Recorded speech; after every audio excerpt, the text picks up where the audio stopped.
잔치에 참여하라 라는 제목으로 하나님 말씀 전하겠습니다. 성도를 향한 하나님의 거룩한 열망이 있어요. 자라가라 라는 거예요. 자라가라. 우리가 늘 함께 나누고 또 고백하는 것처럼 하나님 안에 들어온 그 삶이 종착점이 아닙니다. 하나님이 만나주셔서 예수 그리스도를 통해서 하나님의 자녀가 된 것은 그때부터 시작이에요. 무슨 시작입니까? 자라감의 시작이죠. 예수님 닮아감의 시작입니다. 어려운 말로는 성화라고 해요. 성화. 예수님 믿어서 칭의, 의롭다 칭함을 받죠. 의롭다 칭함을 받은 사람이 성화의 길을 걸어갑니다. 하나님이 이것을 되게 중요하게 여기세요. 왜냐하면 자란 사람이 하나님 허락하신 하나님 나라를 누려요. 누림과 자람은 비례합니다. 어리면 누리지 못해요. 바울도 많이 이야기하죠. 너희가 믿은 지가 언젠데, 거듭난 지가 언젠데 아직도 젖만 먹느냐, 단단한 식물을 먹지 못하느냐, 맛있는 음식 먹지 못하고. 여러분, 먹는 즐거움이 얼마나 커요. 어리면 하나도 못 누립니다. 우유만 먹을 뿐이죠. 누림과 성장은 비례해요. 뭐 이런 비유도 들 수 있겠죠? 아이가 어릴 때는 누리는 게 굉장히 제한적입니다. 세상이 좁아요. 세상을 바라보는 시각도 아주 좁아서 뭐 누리는 게 별로 없어요. 굉장히 작습니다. 저희 막내 아이도 이번에는 설날이 기다려진대. 왜 그러냐고 물어보니까 아직 어리니까 세뱃돈 받으면 엄마한테 다 맡깁니다. 엄마가 거기서 10,000원만 줬어. 10,000원만. 근데 이월에는 20,000원을 주기로 약속했대. 20,000원. 100배 성장 아닙니까? 100배. 그러니까 막 너무 기다려지는 거야. 20,000원. 그죠? 20,000원의 행복이죠. 아이의 행복입니다. 작아요. 얻은 건 많지만 누릴 수 있는 거는 작아요. 자율권이 제한적입니다. 신앙 안에서도 마찬가지예요. 우리 자주 고백하는 찬송가 있잖아요. 왜 너는 아직도 그 얕은 물가에서 첨벙첨벙 되느냐. 깊은 바다로, 그 풍성한 은혜의 바다로, 망망대해로 노저어 나와보라. 얻을 수 있고 누릴 수 있는 것이 얼마나 많으냐. 여러분, 아이가 방 안에서는 세상의 전부예요. 어디 못 나갑니다. 집 안이 전부일 수 있겠죠. 작아요. 그런데 성장하면 버스 타고 비행기 타고 차 타고 어디든 가죠. 하나님 주신 세상을 누리면서 하나님 주신 사명 붙들고 힘써 행하면서 보람과 즐거움을, 인생의 기쁨을 맛봅니다. 신앙 안에서도 똑같아요. 그래서 하나님이 자라라, 성장하라, 깨어라, 바뀌라, 태도를 고치라 계속 말씀하시는 거예요. 오늘 본문도 그 내용입니다. 성장하고 변해야 한다. 사실 이 주제로 지난주에 말씀을 드렸고요. 그 말씀이 이어지는 내용이 오늘 본문이에요. 지난주에 말씀 기억하십니까? 늘 새로워, 그죠, 우리는. 그죠? 겸손. 스스로 높아지는 자는 낮아진다. 자기를 낮추는 자가 높아진다. 끝자리로 가라. 여러분, 한 주간 끝자리로 가셨습니까? 하나님의 높여주심을 기대하며 끝자리로 가셨나요? 혹 하나님의 높여주심을 맛보셨습니까? 예수님께서 그것을 알려주셨죠. 보상은 사람이 주는 것이 아니라 하나님이 주시는 것이다. 갚을 것이 없는 사람은 열심히 섬겨라. 그러면 보상의 출처가 사람에 의해서 하나님께로 옮겨간다. 역설의 진리예요. 세상의 가르침과는 정반대입니다. 그래서 믿음과 신앙 안에 빛이 있는 거예요. 우리가 그 말씀 붙들고 한 주간 살아야 할 줄로 믿습니다. 그렇게 예수님께서 지난주 말씀을 통해서 사람들에게 알려주셨어요. 사실 이 공간적 배경은 바리새인 종교지도자들 가득 있는 그 식사 자리예요. 식사 자리에서 지난주 가르침을 주었고 그 가르침에 대한 어떤 한 사람의 반응이에요. 그 반응에 대한 반응이 또 오늘 말씀의 핵심입니다. 반응이 뭘까? 겸손해라, 낮아져라, 태도를 고쳐라, 바뀌어라. 주님 말씀하셨는데 반응이 15절에 나옵니다. 태도에 대한 말씀의 반응이 15절의 고백인데요. 우리 같이 한번 읽겠습니다. 15절 시작. 함께 먹는 사람 중에 하나가 이 말을 듣고 이르되 무릇 하나님의 나라에서 떡을 먹는 자는 복되도다 하니. 여러분, 이 말을 한번 보세요. 외형적으로 그냥 이 말만 놓고 보면은 좋은 말씀 같아요. 그렇죠? 무릇 하나님의 나라에서 떡을 먹는 자는 복되도다 하니. 무릇은 되게 상식적으로 보아 하나님의 나라에서 떡을 먹는 자는 복되다, 이 말입니다.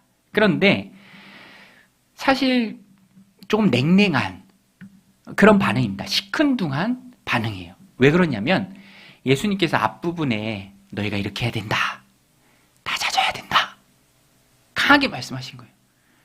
도전하신 거예요. 그럼 동의를 하든지 결단을 하든지 인정을 하든지 정말 어떻게 해야 됩니까? 궁금해서 묻든지 반응이 그래야 하는데, 이 말의 반응은 전제가 예수님 말씀 옳죠. 우리는 이미 그 하나님 나라 안에 포함된 자들이고 그 잔치에 참여한 자들이고 잔치에 앉아서 그 잔치를 누리는 자들입니다. 이렇게 전제하면서 변할 것에 대한 결단과 동의는 하나도 없어요. 그냥 상식적인 고백입니다. 이미 잔치집 안에 자신들은 들어와 앉아있다라는 그 전제를 깔고 하는 말이에요.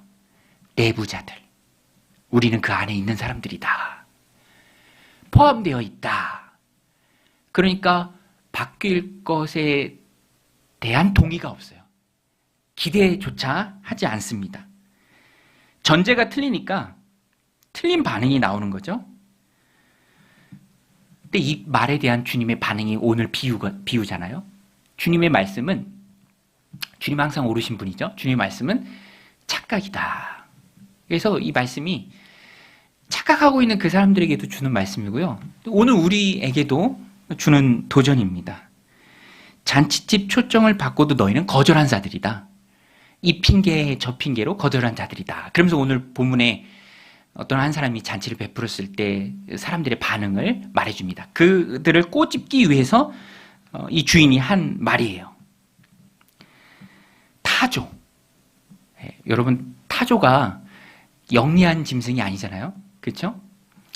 여러 가지 분분한 의견이 있는데 제가 읽은 책에 보니까 타조는 완전 새대가리야. 그렇죠? 새는 대가리라고 표현하는데 아주 영리하지 못해. 타조 사냥이 되게 쉽대요. 찝차로 막 쫓아다니다가 타조가 지치면 그냥 덤불 속에 머리를 그냥 확 쳐박는데요. 자기가 안 보이면 사람도 자기를 못 보는 줄 아는 거예요. 아유, 세상에 이렇게 어리석을 수가 있나. 그런데 지금 이 예수님께 말씀을 듣는 이 종교 지도자들이 그래요. 착각입니다. 이미 들어와 있다, 포함되어 있다, 내부자들이 있다, 잔치에 앉아 있다, 잘 먹고 있다, 우리는 아브라함의 조상이다, 구원은 자동적으로 이루어졌다. 착각이에요. 구원은 자동적으로 이루어지지 않습니다. 은혜에 대한 믿음의 반응으로 얻는 거예요. 주님이 주시는 겁니다. 그 과정을 생략할 수가 없어요. 그래서 오늘 본문에 보면 예수님께서 이 핑계대는, 잔치 초대를 받았지만 핑계대면서 거부하는 사람들의 비유를 해주십니다. 오늘 본문의 내용으로 들어가서 보면 어떤 사람이 큰 잔치를 베풀어요. 많은 사람을 초청합니다. 예수님 당시의 문화에서 보면 초청은 두 번이에요. 첫 번째는 우리 집 잔치예요, 오세요, 이렇게 그냥 초청을 하는 거예요. 인비테이션을 보내는 겁니다. 그러면 네, 갈게요, 이렇게 사람들이 약속을 하잖아요. 그 미국 문화에서도 초청장을 보내면 회신을 보내야 돼. 그죠? 내가 가겠습니다 라는 그런 회신을 보내요. 그 다음에 회신 온 사람들의 음식을 준비하는 거예요. 숫자에 맞춰서 식수인원을 계산해서. 예수님 당시도 똑같습니다. 첫 번째 그렇게 초대를 하면 언제쯤에 합니다, 오세요. 그러면 네, 갈게요. 그러면 온다고 했으니까 그 사람의 음식을 그때 이제 준비를 하는 거예요. 그리고 음식이 다 준비되면, 정성껏 준비되면 본 초청을 이제 한 번 더 합니다. 준비됐으니 오세요. 오기로 했던 사람이, 근데 여기 본문에 보니까 여러 가지 핑계를 댑니다. 첫 번째가 밭을 샀다, 소를 샀다, 그 다음에 장가들었다, 결혼했다, 그래서 못 간다, 이렇게 핑계를 댑니다. 그런데 여러분, 이 핑계들이 이렇게 보면은 사실 삶에 있어서는 중요해 보이기도 합니다. 그쵸, 여러분? 밭 산 거 중요하잖아요. 부동산 샀다니까, 그죠? 얼마나 중요해. 소 샀잖아요. 소가 5개월이니까, 한 개월이가 2마리니까 10마리 산 거예요. 소가 제사인 시대에 그 소 시험해보고 싶은 마음이 왜 안 들겠습니까? 그리고 장가 들었잖아요. 결혼했잖아요. 배우자 있잖아요. 배우자를 또 기쁘게 해야 되잖아요. 그러니까 일면 타당해 보이기도 하지만, 그런데 사실 따지고 보면은, 들어가 보면은 이거는 핑계예요. 왜냐하면 간다고 이미 약속도 했고 잔치가 준비되었고 또 주인의 얼굴이 있잖아요. 안 가면 그 주인이 뭐가 됩니까? 그러니까 이 거절은요, 거절을 넘어 무시에 가깝습니다. 그 주인도 굉장히 화내고 분노합니다. 한결같이 이런 핑계를 대면서 안 온다고 하니까. 잔치는 다 준비가 됐는데, 음식도 다 준비가 됐는데, 오기로 했는데 이런 핑계를 대면서 오지 않으니까 주인도 화가 나죠. 여러분, 여기에 오늘 본문의 핵심 메시지가 있어요. 핑계는 그럴듯해 보이지만 사실은 자기 사랑이다. 우리 한번 따라해볼게요. 핑계는 자기 사랑이다. 예, 여러분 동의하십니까? 핑계는요, 따지고 들어가 보면 자기 사랑이에요. 내가 그거 하기 싫은 거예요. 내가 내 시간 주기 아까운 거예요. 그걸 위해서 내 에너지를 쓰기가 부담스러운 거예요. 약속도 상관없고 주인의 얼굴도 상관이 없습니다. 왜? 내가 소중하니까. 믿음은 희생이고 주님 주신 믿음의 사용은 헌신으로 나타나야 해요. 내가 나를 포기하고 내려놓는 것이죠. 그것을 우선순위다라고 말합니다. 그런데 오늘 본문에 보면 예수님이 그 유대인들의 모습을 꼭 집어서 얘기한 거예요. 너희는 우선순위가 잘못됐다. 너희 사랑에, 너희 생각에, 너희 마음에 드는 것에 따라 판단하고 정죄하면서 착각 속에서 거절하면서 그 안에 있다고 생각하는 너희의 모습이다. 핑계대지 마라. 그 오늘 본문이 우리에게 주는 메시지가 굉장히 강력합니다. 반박할 수 없는 진리의 날카로운 칼과 같아요. 핑계 뒤에 숨는 우리의 모습을 보여줍니다. 핑계는요, 우선순위의 고백이에요. 그거 나한테 안 중요합니다. 덜 중요합니다. 나는 내가 소중하고 내 인생에 있어서는 이게 더 중요합니다. 이게 더 우선순위입니다. 제가 군 생활을 군병원에서 했는데, 기관병으로 근무했는데, 이제 본부 근무대에서 근무했어요. 근데 거기에 보면은 중대장님이 계시고 행정보호관님 계세요. 중대장님은 아버님 같은 분이고 행정보호관님은 병사들 막 챙겨주는 어머니 같은 분이야.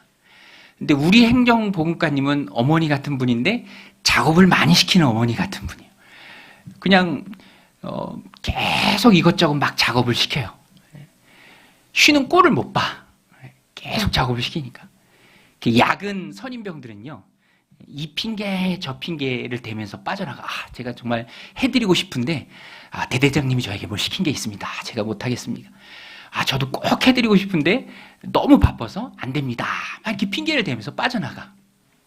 근데 나중에는 너무 서운했나 봐. 행보관님이 이렇게 얘기하더라고요. 반박 불가의 말을 하더라고요. 야, 너희들 서운하다. 너희들 바쁘다고 막 얘기하는데 너희들 휴가는 그렇게 잘 가지 않냐. 휴가는 잘 가더만. 외박은 잘 가더만. 그죠?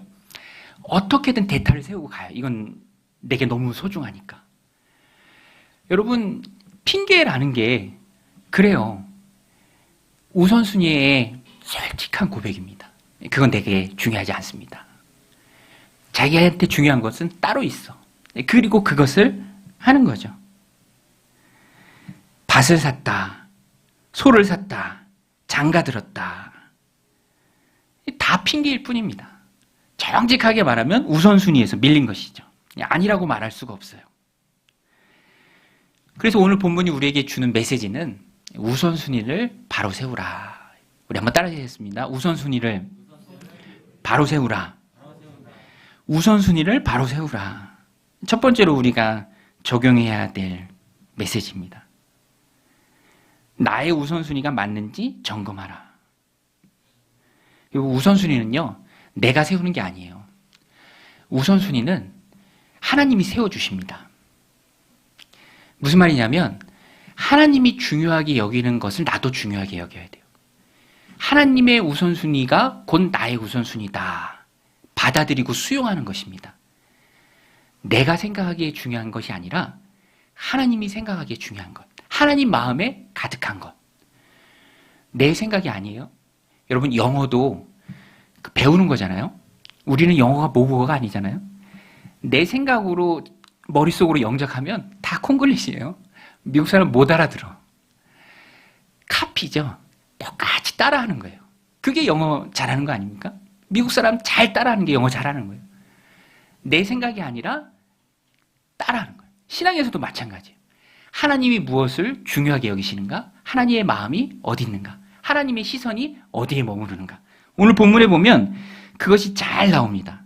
하나님의 마음에는요, 잔치가 있어요. 잔치. 오늘 주인이 하나님을 상징하잖아요. 일부의 사람들이 그것을 거부해도 그 잔치는 취소되지 않아요. 오히려 더 낮은 곳으로 더 확장하며 하나님께서 오늘 본문의 주인이 다 초대합니다. 방향을 돌려요. 초청이 방향을 돌려서 소외된 사람들에게 나아갑니다. 앞부분에 거절했던 사람들은 유대인들을 의미해요. 로마서에도 보면 9장에서 11장에 이 내용이 잘 나와 있죠. 다 거부합니다. 그래서 복음이 이방인에게로 가요. 오늘 본문에 나오는 소외된 사람들이에요. 거리와 골목에 있는 사람들. 우리 21절 말씀 같이 한번 읽겠습니다. 21절 시작. 종이 돌아와 주인에게 그대로 고하니 이에 집주인이 노하여 그 종에게 이르되 빨리 시내의 거리와 골목으로 나가서 가난한 자들과 몸 불편한 자들과 맹인들과 저는 자들을 데려오라 하니라. 여기 보면은 거리와 골목이 나옵니다. 시내의 거리와 골목. 주류가 아니에요. 소외된 사람들입니다. 거리와 골목에 사는 사람들이에요. 평생 한번 식사 자리에 초대받지 못했던 사람들이에요. 그들에게 주인이 초대하라. 주류된 사람들은 핑계대면서 거부했으니까. 이게 하나님의 마음입니다. 하나님의 나라는 결코 취소되지 않아요. 결코 무너지지 않습니다. 하나님의 마음에는 잔치가 가득해요. 그래서 내 집을 가득 채우라. 하나님이 이렇게까지 말씀하십니다. 내 집을 가득 채우라. 내 집을 가득 채우라. 왜냐하면 길과 골목에 있는 사람들을 다 불러와도 자리가 남아요. 그만큼 하나님의 은혜는 큽니다. 아주 많은 자리가 있어요. 비집고 들어가야 되는 게 아니에요. 자리는 넉넉해요. 우리가 어떤 사람이 일을 할 때 막 대범하게 하는 사람들 보면 손이 크다 막 얘기하잖아요. 음식도 막 되게 많이 하면 저 사람 참 손이 크다. 하나님은 구원에 있어서 손이 커요. 자리가 많습니다. 넓어요. 비좁아서 못 가는 데가 아닙니다. 그래서 하나님은 이번에는 종들에게 말해요. 길과 산울타리로 가서 데려오라. 우리 22절, 23절 같이 한번 읽겠습니다. 시작. 종이 이르되 주인이여 명하신 대로 하였으되 아직도 자리가 있나이다. 주인이 종에게 이르되 길과 산울타리로 가서 나가서 사람을 강권하여 데려다가 내 집을 채우라. 길과 산울타리. 여기는 아예 성읍 바깥을 말이에요. 경계선상에 있는 자들입니다. 병들어서 격리처럼 쫓겨난 자들일 수도 있고요. 아예 공동체 안에 들어오지 못하도록 쫓겨난 사람들일 수도 있어요. 다윗이 사울한테 쫓겨다닐 때 그에게 많은 소외된 이웃들이 다 찾아옵니다. 그가 아둘람 굴에 있을 때. 그리고 아둘람 공동체를 이루죠. 신약의 아둘람 공동체에 속한 사람들과 같은 사람들이에요. 누구도 눈여겨보지 않는 사람, 오히려 거부하는 사람. 그러나 주님이 다 초대하라 말씀하십니다. 은혜는 거부해서 취소되는 게 아니라 그 사람을 향해서 끝까지 쫓아갑니다. 하나님의 마음에는요, 하나님의 집이 가득 차기를 원하는 주님의 마음이 있어요. 우리 디모데전서 2장 4절 말씀인데요. 우리 같이 한번 읽겠습니다. 시작. 하나님은 모든 사람이 구원을 받으며 진리를 아는 데 이르기를 원하시느니라. 여러분, 이 하나님의 마음으로 우리도 우리의 우선순위를 세워야 돼요. 내가 판단하고 생각해서 세우는 우선순위는 다 틀렸을 가능성이 많아요. 왜냐하면 우리는 이 땅에 발 딛고 살아가고 호흡하고 살아가면서 세상 풍조에 휩쓸릴 때가 참 많죠. 밭 사였다. 이 밭 어떡하냐. 이 밭 중요하다. 밭 갈아야 된다. 소 샀다. 소 10마리. 장가 들었다. 사람을 기쁘게 해야 된다. 중요하지만 그것이 너무너무 중요한 천국 초청을 거부할 정도로 중요하진 않습니다. 여러분, 밭 사고 소 사고 장가 들고 너무너무 중요하죠. 그러나 그것은 어디까지나 땅의 일이에요. 그렇죠, 여러분? 땅의 일입니다. 점쟁이 찾아가서 물어볼 필요가 없다니까. 저는 믿고 싶진 않은데 그런 고백을 많이 들었어요. 믿는 분들 중에도 점쟁이 찾아가는 분들이 있대. 여긴 없는 줄로 믿습니다. 여긴 없는 줄로 믿습니다. 옛날 목사님들 막 그런 농담 많이 하셔. 나도 그런 농담을 막 하고 싶어져요. 차라리 저한테 물어보세요. 제가 다 알려줄게요. 하나님 말씀에 근거해서. 뭐로 거기 가서 돈 쓰고 있어, 그죠? 거기 가봐서 앉아 있어 봐야 다 땅의 일만 얘기해요. 밭 사는 일, 소 사는 일, 장가가고 결혼하는 일, 취업하는 일. 그거 다 땅의 일입니다. 눈꽃만큼도 영혼에 관련해서, 영원에 관해서, 영생에 관해서 알려줄 수도 없고 지도할 수도 없어요. 그래서 우리는 항상 오르신 하나님의 마음을 알아야 돼요. 그래서 성경 공부하고, 그래서 말씀 듣고, 그래서 하나님 앞에 서는 거예요. 하나님 마음이 어디에 있습니까? 오늘 본문이 얘기하잖아요. 하나님 마음은 하나님 나라 잔치에 있습니다. 내 집을 가득히 채우라. 산과 울타리 경계로 가라. 골목과 거리로 나아가라. 강권하라. 강권하라는 것은 물리력을 동원하는 게 아니라 간절히 설득해서 데려다 놓으라라는 거예요. 그 하나님의 마음과 우리의 마음이 합하고 하나님의 뜻이 나의 뜻이 되어 하나님 주신 삶을 살아갈 때 하나님이 보상으로 주시는 것이 밭이고 땅이고 또 이 땅의 일이에요. 너희는 먼저 그의 나라와 그의 의를 구하라. 그러면 이 모든 것을 너에게 더하시리라. 근데 우리는 자꾸만 이 우선순위를 바꾸니까 놓쳐요. 세상에 뿌리 박으면 하나같이 다 부담이 돼요. 오늘 본문에 나오는 세 가지 다 중요해 보인다니까요. 근데 그게 다 걸림돌이 됩니다. 어떻게 매번 교회에 나가지? 어떻게 주일날 다른 데 안 가고 항상 교회 나가지? 이런 부담들. 주중에 힘드니까 주일은 꼭 쉬고 싶다. 이런 여러 가지 부담들이 믿음 안에 나오는데 아직 믿지 않는 신자들에게, 사람들에게 굉장히 큰 부담이 되죠. 그러나 하나님 마음 문을 두드리십니다. 그때 하나님의 음성을 듣고 열어야 해요.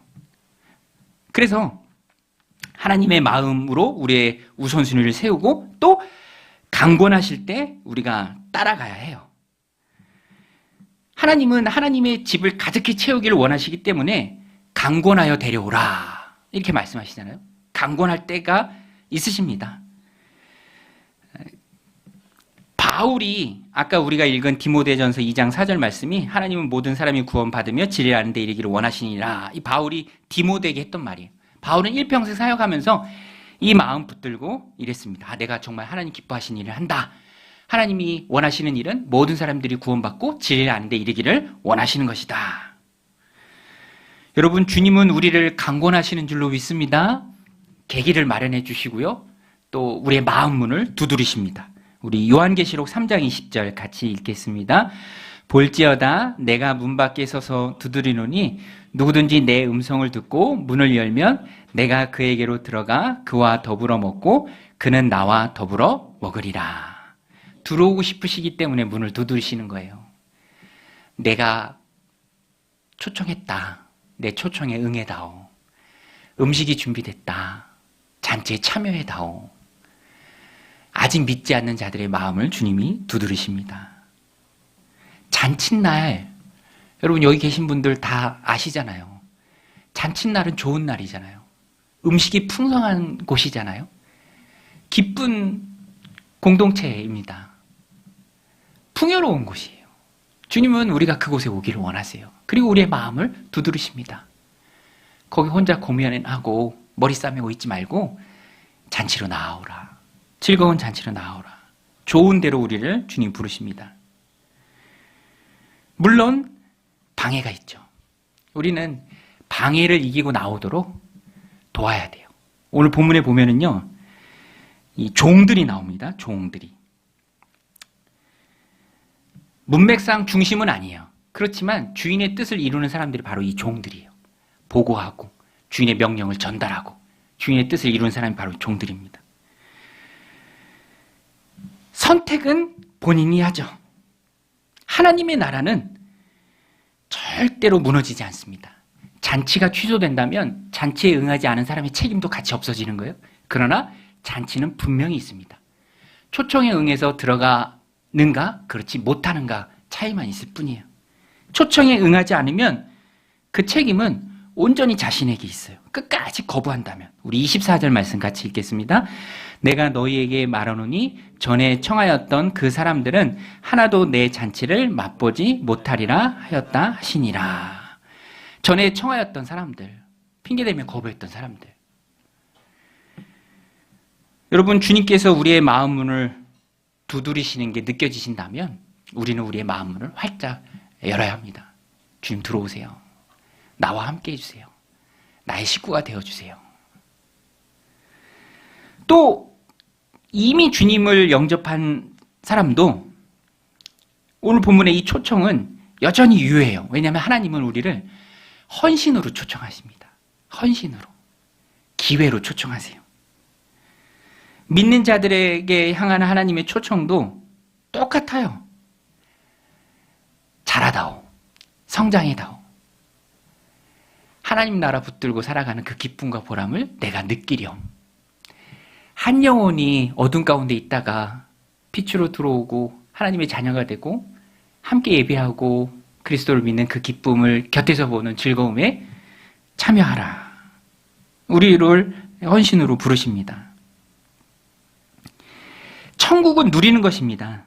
잔치집에서는 잔치를 즐겨야죠. 잔치집에 있으니까 잔치를 즐겨야죠. 그래서 주님이 헌신으로 초청하시고 강권하십니다. 순종하면 주님 주신 신앙의 참된 보람을 느낄 수 있어요. 순종할 때. 여러분, 하나님은 우리에게 말씀하세요. 순종으로 이끄십니다. 헌신의 기회를 부여해 주세요. 저도 하나님이 이렇게 말씀하실 때 요새 하나님이 주신 말씀이 제가 칼럼에도 썼는데 기회예요. 기회. 하나님이 주시는 기회. 여러분, 하나님이 주시는 기회가 있는 줄로 믿습니다. 하나님이 건강 주십니까? 건강도 기회예요. 건강 주시는 기회 있을 때 강건한 모습을 하나님 앞에 헌신해야 돼요. 여러 가지 기회를 우리에게 주십니다. 제 친구 목사님이 교회 건물은 지었는데 땅은 자기 게 아니라 교회 게 아니라 이 집주인이 나가라고 했나 봐. 그래서 다 놓고 나갈 그런 상황이 있었는데 안타까워서 같이 기도해 주는 중에 지난주에 전화했는데 그래도 그렇게 하지 않고 계약을 2년 더 연장했나 봐요. 2년 더. 그러면서 되게 감사하면서 그런 고백을 하더라고요. 하나님이 2년 더 우리에게 기회를 주셨다. 그죠? 기회입니다. 그 얘기 들으니까 저도 우리 교회 상황이 생각나더라고요. 우리 교회도 제 칼럼에 쓴 것처럼 기회를 더 주셨습니다. 4년 더 기회를 주셨어요. 하나님 주신 기회예요. 공동체에 주시고 개인에게도 주십니다. 건강의 기회, 헌신의 기회, 주를 위해 봉사할 기회. 밭 샀어요. 소 샀어요. 장가 들었어요. 그러면서 소중한 기회를 놓치면 그냥 그 자리 얕은 물가에 계속 있을 수밖에 없어요. 하나님의 은혜는 우리를 향해서 계속 따라갑니다. 구원받지 못한 사람은 구원의 길로 하나님이 항상 그 마음의 문을 두드리세요. 이미 구원받아 하나님의 자녀가 된 우리에게는 자라날 것을 계속 도전하십니다. 하나님의 음성을 들어야 돼요. 기회로 받아야 돼요. 하나님 내게 주신 기회 놓치지 않겠습니다. 한 번의 예배, 한 번의 기도의 자리, 한 번의 봉사와 헌신, 너무 소중하고 하늘에서 해같이 빛나는 하나님 주신 귀한 기회들입니다. 오늘 이 말씀 마음에 새기고 하나님 내게 주신 헌신의 기회, 은혜 중에 잘 누리는, 또 하나님의 마음으로 내 마음의 우선순위를 바로 세우는 저 여러분들이 다 되시기를 주님의 이름으로 축원드립니다.